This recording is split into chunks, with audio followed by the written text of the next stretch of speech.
किसी त्रिभुज की अगर 3 भुजा दी हैं, है ना, ए बी बी सी और ए सी, ठीक है, और इसके ये शीर्षलंब है, ये हम लेते हैं H1 और ये हमारा है AD, ठीक है। BE जो है वो हमारा है H2, ये हमारा शीर्षलंब है, ठीक है, जो यहाँ पर लंब है, ठीक। और एक होगा हमारा CF, ये हमारा AB पर ये लंब है, ठीक है। तो अगर ये H1 H2 और H3 ये 3 शीर्षलंब हों तो ट्रायंगल का एरिया जो हमें पता है क्या होता है, हाफ, और बेस, तो बेस क्या हो जाएगा, ए के सामने ये हमारा स्मॉल ए लिखते हैं, बी के सामने स्मॉल बी और सी के सामने स्मॉल सी, है ना। तो ये हमारा हो जाएगा हाफ बेस इंटू हाइट, तो बेस हमारा है ए और हाइट इसकी क्या है H1, ठीक है। यहाँ तक तो आपको क्लियर होगा। अगर हम बात करें किसी दूसरे के लिए, दूसरे बेस के लिए, कि ये अगर हमने BC बेस लिया तो ये इसकी हाइट हो गई, हमने AB बेस लिया तो ये इसकी हाइट हो गई, है ना, और हमने AC बेस लिया तो ये हमारा H2 इसके लिए हाइट हो गई।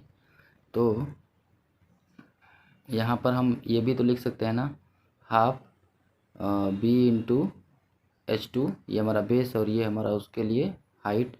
या फिर ऐसा ये भी कर सकते हैं कि अगर हमारा AB बेस हो तो हो जाएगा C और H3, यहाँ तक कोई दिक्कत नहीं है, ये बेस इंटू हाइट हो गए। अगर हमने तीनों साइड को अलग अलग बेस रखा तो उसके लिए हमारी जो हाइट होंगी वो हमने उसके साथ रखा हुआ है, ठीक है। अब देखिए, अगर हमने ऐसा किया कि ये सभी इक्वल है तो हाफ को मैंने तो हटा ही दिया, यहाँ पे हमारा AH1 अगर इसको हमने K ले लिया, अब K क्यों लिया, क्योंकि ये तीनों वैल्यू क्या है, सभी सेम है। तो अगर यहाँ पे हमने K दे दिया तो उसके अकॉर्डिंग AH1 ये क्या हो जाएगा, ये भी K होगा, या फिर BH2 ये भी क्या होगा, K होगा, और CH3 ये भी क्या हो जाएगा, ये भी K होगा, ठीक है। तो अब क्या मिल सकता है, अगर A की बात करें तो A equal to K upon H1 मिलेगा क्या, A equal to K upon H1, B equal to K upon H2, sorry यहाँ H1 है, और C equal to K upon H3, ठीक। अब अगर हम ABC का रेशियो फाइंड करें, ABC, तो क्या मिलना है, K upon H1, K upon H2 और K अपॉन H3। तो K को मैं कैंसिल करता हूँ, मैं ऐसे लिखता हूँ 1 अपॉन H1 और ये मिलेगा 1 अपॉन H2, और ये एक ज़बरदस्त रिलेशन मिल गया साइड और शीर्षलंब का, है ना। जो बेस है, बेस मतलब ये हमारी साइड, अगर ये तीनों साइड दिया है तो ये हमारे शीर्षलंब का उनसे रिलेशन मिल गया, ठीक है। चलिए, तो ये एक बेस्ट रिजल्ट है, इसको आप नोट रखेंगे। आगे बढ़ते हैं, नेक्स्ट कंक्लूजन तो हमें ये मिल रहा कि यहाँ से ये साइड है प्रोपोर्शनल टू 1 अपॉन हाइट, ठीक। चलिए नेक्स्ट पेज लेते हैं और आगे बढ़ते हैं। आ जाइए, सेकेंड कंडीशन है कि अगर हमारा कोई ट्रायंगल है, ठीक है, एक मिनट, ये हमारा अगर कोई ट्रायंगल है, ठीक है, और इस ट्रायंगल के ये दो साइड हमें पता है, ये A है ये B है, और ये हमारा है थीटा, ठीक है। तो इसका एरिया होता है, इसका एरिया क्या होगा, इसका एरिया होगा हाफ, और ये हो जाएंगे AB और साइन थीटा, ठीक। ये किसी भी ट्रायंगल के लिए है।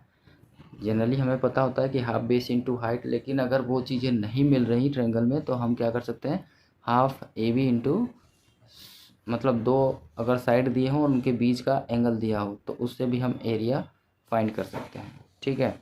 मे भी अगर कोई और ट्रायंगल है जिसमें हमारा ये दे दिया थीटा, ठीक है, ये हमारा A रहा, ये B रहा, तो यहाँ भी हमें मिल जाना है हाफ AB साइन थीटा, ठीक है। यहाँ तक कोई दिक्कत नहीं है, ये हमारा एरिया मिल जाना है। चलिए नेक्स्ट देखते हैं। अगर हम इन दोनों को कंपेयर करें, जो भी हमने किया था बेस इंटू हाइट, तो अगर इसकी हमें हाइट भी मिल जाती है, यहाँ पे ये हमारी हाइट हो गई, तो ये इक्वल हो जाएगा हाफ ए इंटू एच। यहाँ से एच का रिलेशन मिल जाएगा, ठीक है। तो ये तो कट गए, बचा क्या, H equal to B sine theta. Generally आपको ये वैसे भी मिल जाता क्योंकि ये परपेंडिकुलर है ना। तो यहाँ पे ये थीटा एंगल ही है जिससे हमारा हाइट, बेस और हाइपोटेनस का रिलेशन मिलता, तो उसके अकॉर्डिंग भी मिल जाता। मतलब साइन थीटा इक्वल टू क्या मिलेगा, H by B. Sine theta equal to H by B, तो वही रिलेशन है जो मैंने आपको अभी दिखाया है, ठीक है यहाँ पे। चलिए नेक्स्ट देखते हैं। थर्ड कंडीशन है ट्रायंगल के लिए। थर्ड क्या है कि अगर कोई ट्रायंगल है, ठीक, और ये स्केलिन है, तीनों साइड इसके डिफरेंट हैं, ठीक है ना। जैसे ये ए हो गए, ये बी हो गए और ये सी हो गए, ठीक। यहाँ क्या है, A not equal to B not equal to C, तब क्या मिलेगा, तब उस कंडीशन में हमें क्या करना होगा, इसका पेरीमीटर फाइंड करना होगा। और पेरीमीटर से हाफ पेरीमीटर मिलता है, ये हमारा पेरीमीटर है ए बी और सी, और इसका जब हमने हाफ कर दिया तो ये मिल गया हमारा सेमी पेरीमीटर, ठीक है। इसको एस से डिनोट करते हैं, और इससे हमारा ट्रायंगल का एरिया फाइंड होता है, जिसको बोलते हैं हीरो फॉर्मूला। क्या बोलते हैं, हीरो फॉर्मूला, जिसमें ये हमारा सेमी पेरीमीटर होता है और उसी से हमारे साइड का डिफरेंस, जिसको हम स्क्वायर रूट के अंदर लाते हैं, ये तीनों साइड होते हैं, ठीक। चलिए, तो इससे हमारा ट्रायंगल का एरिया मिल जाता है, ठीक है। हाँ, अब आगे बढ़ते हैं। चलिए नेक्स्ट देखते हैं कि अगर इस कंडीशन में ऐसा दिया हो कि ए स्क्वायर और प्लस बी स्क्वायर, है ना, इक्वल टू सी स्क्वायर हो, तो ये राइट ट्रायंगल होगा। और उस कंडीशन में हमारा हाफ बेस इंटू हाइट, ये फॉर्मूला काम देगा, ठीक है, स्केलिन में भी, ठीक। अदरवाइज़ तो ये तो सारे ट्रायंगल के लिए फॉर्मूला है ही, हीरो फॉर्मूला। इसको हीरोन फॉर्मूला बोलते हैं, हीरोन फॉर्मूला, जो किसी भी ट्रायंगल में तीनों साइड के लिए अप्लाई होता है, ठीक है। चलिए नेक्स्ट देखते हैं। आपका नेक्स्ट फॉर्म है आपका 4। इसमें क्या मिलना है कि आपको अगर कोई ट्रायंगल दिया हुआ है, ठीक है, और इस ट्रायंगल में साइड तो आपको पता होगा ना कि ए बी सी ही होंगे। ये हमारा वर्टेक्स है ए बी सी, और ए के सामने ये हमारा ए साइड है, ये हमारा सी है और ये हमारा बी है, ठीक। चलिए, अब इसके अंदर अगर हमारे मीडियन मिल रहे हों, ये इसका मीडियन हो गया, ओह सॉरी, टेढ़ी लाइनें जा रही है, एक मिनट, इसको थोड़ा सा सीधी लाइन खींचते हैं। देखिए,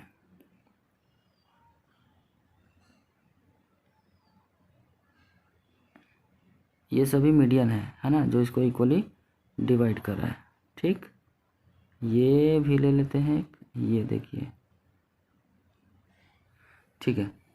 तो अब क्या होगा कि ये मीडियन से बनने वाला ये जो सेंटर होगा, और इससे जो ये इसके अंदर सर्कल बनेगा, तो इसको बोलते हैं इन सर्कल। क्या बोलेंगे, इन सर्कल। और यहाँ जो रेडियस होगा वो होता है इन रेडियस, जिसको आर से डिनोट करते हैं। और ये आर इक्वल टू होता है ट्रायंगल का एरिया अपॉन सेमी पेरीमीटर, ठीक है।